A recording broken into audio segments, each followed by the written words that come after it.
Assalamualaikum warahmatullahi wabarakatuh. Kembali lagi di channel Nasihat Kehidupan Misteri. Pada video kali ini saya akan membahas tentang 2023 makhluk penguasa tanah Jawa datang menagih janji. Tahun 2023 Indonesia harus waspada. Pasalnya ramalan Jayabaya mengungkap bahwa tahun 2023 adalah tahun datangnya Sabda Pahlawan Nagih Janji. Sabda Pahlawan Nagih Janji ini diyakini sebagai tanda akan terjadinya kekacauan atau bencana alam yang akan terjadi di berbagai daerah. Wong Cowo wis ilang cowane adalah ungkapan Jayabaya yang menyebut tanda-tanda Sabda Pahlawan datang memomo masyarakat Jawa yang sudah kehilangan spiritualitasnya. Berdasarkan ramalan Jayabaya mengungkapkan bahwa masyarakat Jawa menunggu datangnya masa Sabda Pahlawan Nagih Janji. Kemudian kekacauan merajalela di mana-mana. Tercatat dalam ramalan Jayabaya dalam serat Sabda Pahlawan Pupuh 4 bersumpah akan muncul kembali sebagai pamomong tanah Jawa setelah 500 tahun runtuhnya kerajaan Majapahit. Apabila dihitung 500 tahun dari kerajaan Majapahit runtuh pada tahun 1478, maka ramalan datangnya masa Sabda Pahlawan Nagih Janji jatuh pada tahun 2020 hingga tahun 2023. Pertanda meletusnya Gunung Merapi yang dijelaskan dalam Pupuh 5 dalam serat Sabda Pahlawan yang berbunyi Kulo damel pratondo, pratondo tembahyang memihar di Merapi yang jeblok mililahar, lindu peng pitu setino, kaline banjir bandang.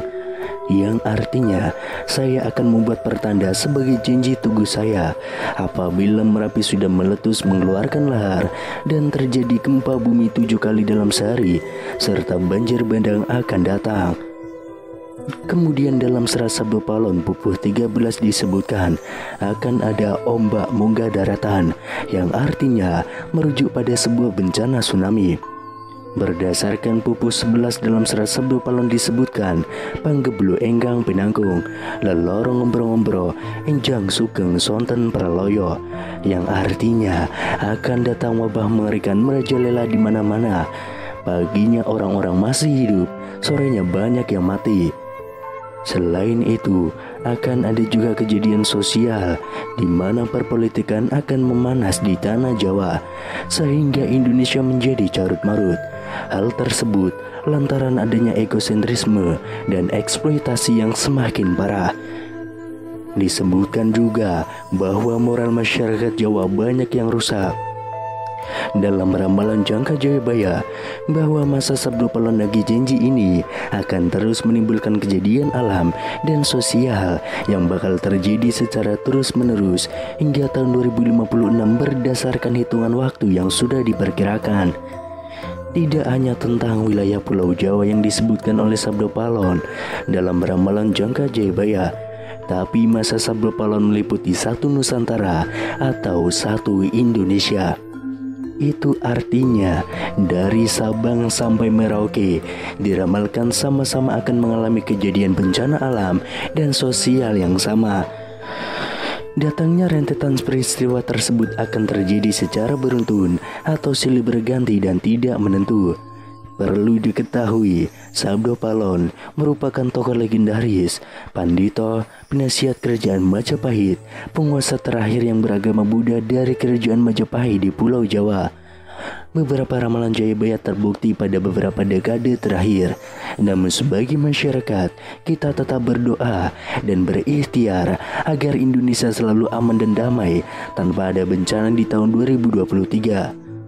Sabda Pahlawan Nagih Janji ini berawal saat Pulau Jawa dikenal angker pada zaman dahulu, hingga Syekh Subakir yang diutus menyebarkan agama Islam harus menghadapi tantangan hingga membuat perjanjian Sabda Pahlawan dengan roh halus penguasa wilayah yakni Ki Semar Badranaya. Perjanjian Sabda Pahlawan itu dibuat sebagai kesepakatan antara Syekh Subakir yang datang menyebarkan agama Islam ke Pulau Jawa yang terkenal angker dengan roh halus penguasa wilayah yakni Ki Semar Badranaya. Diceritakan pada masa dahulu, Pulau Jawa terkenal angker yang dikuasai roh halus Ki Semar Badranaya.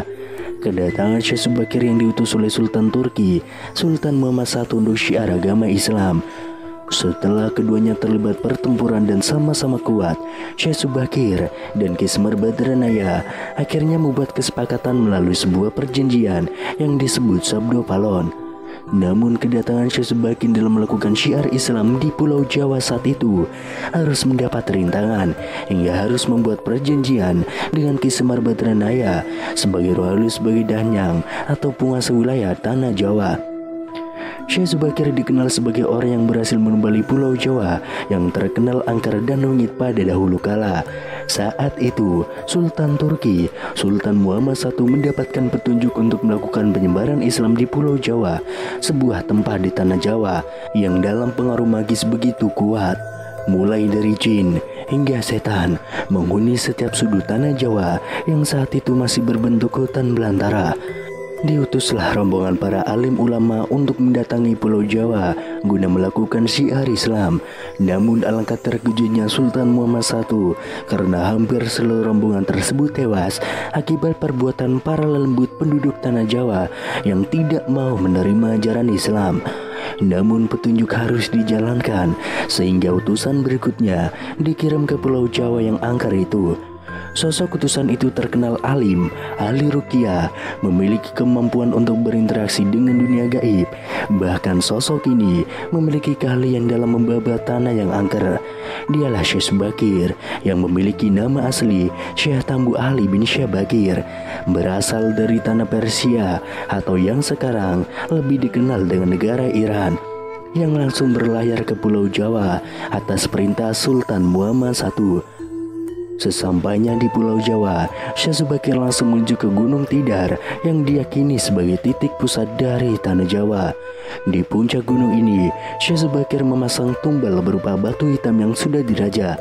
Batu tersebut dikenal dengan nama Aji Kala Cakra untuk menetralisir daya magis negatif dari bangsa jin. Selama 3 hari 3 malam, batu tersebut mengeluarkan hawa yang sangat panas hingga para lembu terpaksa menyingkir ke Laut Selatan Jawa. Kejadian itu kemudian sampai mengusik ketenangan Ki Semar Badranaya, sang Danyang Tanah Jawa yang selama ribuan tahun kusyuk bertapa. Pertempuran pun akhirnya tidak terhindarkan antara Syekh Subakir dan Ki Semar Badranaya selama 40 hari 40 malam.